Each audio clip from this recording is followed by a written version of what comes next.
আপনাদের কাছ থেকে ছাত্ররা শৃঙ্খলাবোধ শিখবে, আপনাদের কাছ থেকে আপনার মুরব্বীদেরকে সম্মান করা শিখবে। সুতরাং আপনারা আপনাদের মতো করে দেশটাকে গড়েন। অতীতে যে শিক্ষা ব্যবস্থা দিয়েছিল এই শিক্ষা ব্যবস্থায় জাতিকে ধ্বংস করে দিয়েছিল। এখান থেকে আমাকে বেরিয়ে আসতে হবে, কারণ জাতিকে যে শিক্ষা ব্যবস্থা উপহার দিয়েছিল অতীতের সরকার শেখ হাসিনা, এই শিক্ষা ব্যবস্থা থেকে আমাকে বেরিয়ে আসতে হবে। আপনাদের মতামত, আপনাদের জায়গা মতো মতামত দিবেন কী করলে আমাদের কৃষ্টি কালচার সমুন্নত থাকবে।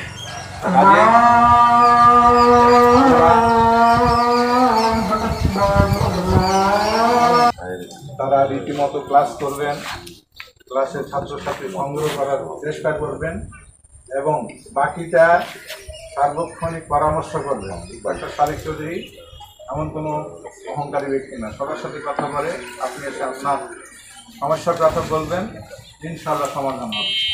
আপনাদের প্রতি আমার এটাই অনুরোধ যেন জাতিকে একটা শ্রেষ্ঠ শিক্ষা উপহার দিতে পারে। এই বলে আমি আমার সংক্ষিপ্ত বক্তব্য শেষ করছি। আল্লাহ হাফেজ। ডক্টর সালেক চৌধুরী সাবেক সংসদ সদস্য আমাদের দিক নির্দেশনা দিবেন এবং পরামর্শ দিবেন। আমি আশা করি ওনার পরামর্শ অনুযায়ী আমাদের আজকের উপস্থিতি প্রতিষ্ঠান প্রধান এবং অনুপস্থিত প্রতিষ্ঠান প্রধান সবাই ওনার দিক নির্দেশনা, ওনার সম্মান বজায় রাখবো এবং দিক নির্দেশনা মেনে নিব এবং আমরা সবাই সুস্থ থাকবো, সুন্দর থাকবো, সেই দিক নির্দেশনাও দিবেন উনি। এবং ইনশাআল্লাহ সেই আশাবাদ আমি ব্যক্তিগতভাবে শিক্ষকদের জায়গা থেকে আপনাদের কাছে আশা করছি। এবার আমাদের সামনে দিক নির্দেশনামূলক বক্তব্য পরামর্শ দেওয়ার জন্য অনুরোধ করছি ডক্টর সালেক চৌধুরী। সালেক চাচা, আজকে এখানে উপস্থিত নেওয়াপুর উপজেলা কলেজ, স্কুল, মাদ্রাসার প্রধান শিক্ষক, অন্যান্য শিক্ষক, আসসালামু আলাইকুম। ধন্যবাদ। আপনারা জানেন যে এখন আপনারা যারা আছেন, বিশেষ করে প্রধান শিক্ষক, আমি জানি এই 16 বছরে আমি তো এখানেই ডাক্তারি করি, আমি 6 দিন থাকতাম, একদিন ক্লাসে। বিভিন্ন দুর্নীতি আমরাও ছিলাম, আমিও এমপি ছিলাম, কিন্তু কেউ বলতে পারবে না আমি কোথায় কোন মাস্টার নিতে পারি, আমাদের সময় তো ছিল না, বা আমরা কখনো যাইনি ওই কমিটি। স্থানীয় লোকেরা নিজেরা নিজেদের জমি টাকা দিয়ে একটা এটা তো সরকার তৈরি করেনি, কাজে তারা যা ভালো মনে করবে তাই করবে, এটাই নিয়ম। আগেও ছিল, ইনশাআল্লাহ এখন থেকে ভবিষ্যতে তাই ছিল। যারা করছে তারাই, এবং প্রধান শিক্ষক যারা অন্যান্য শিক্ষক তারই মানতে হবে। সে যদি কোনো অন্যায় করে বা দুর্নীতি করে সেটা অন্য কথা। কিন্তু আমি এই জন্যই এখানে যেটা দুর্নীতি আমাদের হয়নি, এবং কার মাধ্যমে কী হতো, কোথায় টাকা যাচ্ছে সব আমরা জানি, আপনারাও জানেন। কাজে এখন শিক্ষক যারা আছে তাদের উপর যদি চাপ দেয়, ওনাদের তো করার কিছু নেই, কারণ শিক্ষকেরা তো টাকা খায়নি, টাকা ওনাদের মাধ্যমে গেছে, এটা ওনাদের এখন এটার ব্যাপারে ছাত্ররা তো আসলে নিজেদের স্কুলের ভিতর নিজেদের যারা আছেন আপনারা, প্রত্যেক স্কুলের শিক্ষক আছে, তাদের মধ্যে যদি কোনো অ্যাম্বিশন থাকে হঠাৎ হেডমাস্টার বা প্রিন্সিপাল হবো, এটা আগে মেন করবো। আর টাকা পয়সা দিয়ে এটা নিয়ে আমরা এখন কোথাও আমরা চাই না যে এটা নিয়ে আমাদের দলের সবাইটা নিয়ে কোনো জায়গায় কেউ কিছু করবে, কারণ এটা যখন হবে আসল যারা আমরা চিনি কার কাছে টাকা গেছে, সময় আসলে আমরা দেখব। কিন্তু এখন চাচ্ছি যে আইন শৃঙ্খলা, আমি মুক্তিযুদ্ধ করছি, আমাদের উদ্দেশ্য কী ছিল, আমরা চাইছিলাম গণতান্ত্রিক দেশ হবে, আমাদের ভালো থাকবে। আমি নিজের তো কমান্ডার ছিলাম, আমার সোলাইমান, এই যে ঘোড়ার সোলাইমান, আমার ক্লাসমেট ছিল, স্কুলে পড়ছে আমার সঙ্গে, যে সাপার থানার জবাইগুলের এপারে আর্মি, ওপারে আমরা গোলাগুলি করতে যা মারা যায় ওখানে স্কুলে, ওখানে আমার স্মৃতি স্তম্ভ করে দিয়েছে। দেখি টায়ার সব খুলে নিয়েছে পাবলিক, এই দেশের পাবলিক অবশ্য আজব হয়ে যায়। আমি একটা স্মৃতিস্তম্ভ 3-4 কোটি টাকা। তা আপনারা যে কোনো অসুবিধা দিতে পারেন। তা আমি এখানকার থানা আছে বা ইউনো সাহেব আছে বা যেই ইয়ে হোক বা আর্মি আছে, যদি কেউ বিরক্ত করে আমাকে বা কোনো ছাত্ররা যদি বলে আমাকে যদি জানান, আমি পারতপক্ষে যতখানি সাধ্য আমি আপনাদের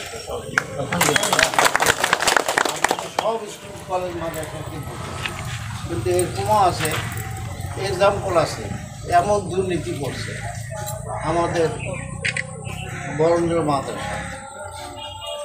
আমাদের এখন কিন্তু কালেকশন করতেছে, আমি প্রত্যেক ইউনিয়নে একটা করে দিয়ে দিয়েছে, আমাদের প্রতিনিধি দিয়েছে। তারা 2 হাটে কালেকশন করে, গত 2-3 হাট কালেকশন করতেছে। দেখা গেল 125 থেকে 60 পর্যন্ত 3 হাটে কালেকশন। কিন্তু এখন 16 বছর ধরে ওটাতে দেখা যাচ্ছে 30,000, 32,000। তাহলে কত টাকা মারিছে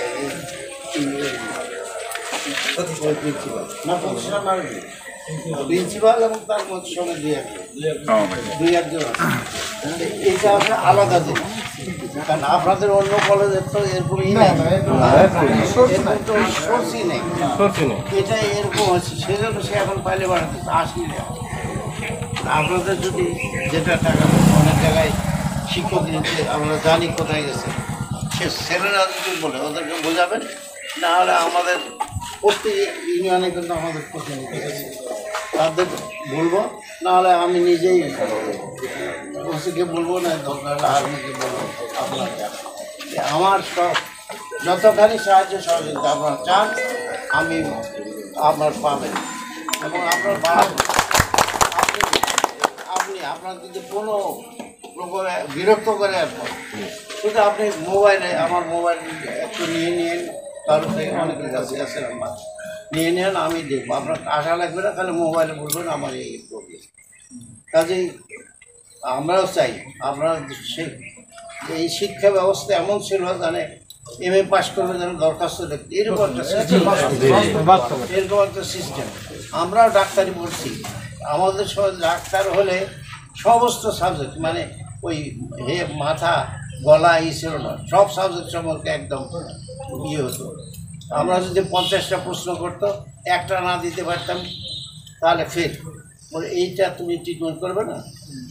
আমাদের 100% ওই প্র্যাকটিক্যাল করাতো, রুগী দিত, ডায়াগনোসিস, ট্রিটমেন্ট, এবং তারপরে প্রশ্ন করতো, সব রোগ ধরতো।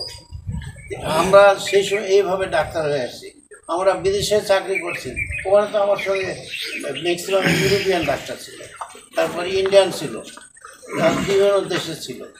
ওখানে আমি ওদের তো খারাপ ছিলাম না, বরং আমি ওই পপুলার ছিলাম ইয়াদের মধ্যে, কারণ আমি একাই বাঙালি ছিলাম, আমি লিবিয়ানদের সঙ্গে মিশতাম। তা আমরা এটা ছিল শিক্ষার মান আমাদের সময়। আর এখন যে শেখ হাসিনা যেইভাবে শিক্ষাকে নিচে নিয়ে যাইতেছে, মানে আমাদের দেশ রাখবে বলে মনে হয় না। আর বাবার প্রতিশোধ নেওয়ার জন্য বাংলাদেশের শিক্ষা ব্যবস্থা নষ্ট করছে। ইনশাল্লাহ এখন যারা আছে, আমাদের ডক্টর ইউনুস আছে, ওনাকে তো ওই ইন্ডিয়ান গভর্নমেন্টও ওনার যতই বলে ওনার কথা ছাড়া কারোর কথা শুনবে না। সেই জায়গায় আমাদের এটা সুবিধা, তত্ত্বাবধায়ক সরকার আছে, এবং আমাদের দরকার যে আমরা কোনো যেন বিশৃঙ্খলা দেশের মধ্যে না হয়। আমি এখানে সব জায়গায় পড়াইছে, অনেকে তো সাধারণ বাড়িতে আগুন থেকে আমি কিন্তু আটকায় দিচ্ছি, এটা করাই যাবে না, এটা করাই যাবে না। ওর পাশে মন্দির আছে, আগুন লেগে গেলে গোটা ওয়ার্ড ওয়াইজ আমার নামে হবে যে আমি আগুন লাগাই, আমি কিছু করতেই দিই না এখানে। এবং থানা এই পুলিশ ভয়ে কী করতেছিল, বারবার আমাকে টেলিফোন করে, আমি দলবল নিয়ে যাই, কিছু গেটে রাখছি, ওনাদেরকে 5 দিন পাহারাও দিয়ে রাখছি। আমরা আপনারা এই জন্য আপনাদের এখনই যে শুরু হবে এটা তো আমরা বুঝতেই পারিনি দুনিয়াতে। আপনারা যেখানেই হোক, সব জায়গাতেই নিয়োগ হচ্ছে, সব জায়গা যত জায়গার নিয়োগ হচ্ছে, এই আমাদের সব জায়গাতেই দুর্নীতি আছে। এটা এখন যতদিন নির্বাচন না হয়, এখন তো আপনাদের ইউনো সব প্রতিষ্ঠানেরই পদাধিকার বলে, এখনই একটা সুবিধা হয়েছে, আপনারা পদাধিকার বলে আপনাদের উনি সভাপতি। কাজেই ইউনা সাহেবকে আমি যদি বলি এটা করেন উনি করবে, আমি মেজর প্রিন্সিপাল ভাই প্রবলেম সেও করবে। কাজে আপনাদের প্রতি আশ্বাস দিতে পারি আমার সাহায্য সহযোগিতা সব থাকবে। আর আপনারা এখন অন্তর্ভুক্তে শিক্ষার মানটা বাড়ান। যে কারুকলাম আছে এখন এটা চেঞ্জ হয়ে যাবে শীঘ্রই, এটা কিন্তু থাকবে না। যে বইগুলো পড়াতেছেন এই বইগুলো চেঞ্জ হবে, এর মধ্যে চেঞ্জ হয়ে যাবে। কাজেই আপনারা সবাই এসছেন এই জন্য আসলে হেমন্তপুর স্কুলে এত হেডমাস্টার ইয়ে আসছে, হ্যাঁ আমার তো কল্পনাই করবে অনেক বেড়ে গেছে হেডমাস্টার। এটা একটা বিরাট সুযোগ যে আপনারা আর 16 বছর আগে তো আমি ঘুরতাম এলাকায়। এই 16 বছর আমাকে অনেকে চিনতে পারবো না, আমিও চিনতে পারি না। আমি হিন্দুদের পূজা আসতেছে, আমি নেতাকে ডাকছি, তো প্রতাপ আছে, প্রতাপ ডাক্তার 5 নম্বর। তার মধ্যে এই প্রতাপ ডাক্তাররা ই করবে না, বলতে ভাই আমি প্রতাপ, আপনি চিনতে পারি এই 16 বছর। আপনাদের এই জন্য আপনারা সবাই আসছেন কষ্ট করে, এই জন্য সবাইকে আন্তরিকভাবে আমি ধন্যবাদ জানাই। এবং এটাও জানবেন আমি মিথ্যা কথা বলি না বা ভুয়া আশ্বাস দিই না, আমি যেটা পারি ততটুকু করবো। আপনারা সবাই ভালো থাকেন, সুস্থ থাকেন এবং শিক্ষার পরিবেশ যেই ছেলেগুলো বেড়া করবেন তাদের গার্জিয়ানকে জানাবেন। তারপরেও যদি শয়তানি করে তাহলে আমরা ব্যবস্থা নিতে জানি, আমরাও ব্যবস্থা নিতে জানি। কিছু কিছু আছেই ছেলে এবং হয়তো ওনার স্কুলের যেটা হয়েছে গার্লস স্কুল, ওটা শিক্ষকদের মধ্যে হয়তো পদ নেবে, এই জন্য এটা হচ্ছে পরিষ্কার, এটা পরিষ্কার যে ওনাকে হঠাৎ পদ নেবে। কাজেই আপনি নিশ্চিন্ত থাকেন, আপনাকে হটাতে পারবেন না। এরপরে যদি কিছু করে আমাদেরকে বলে আমরা দেখব। ভাই সবাইকে ধন্যবাদ।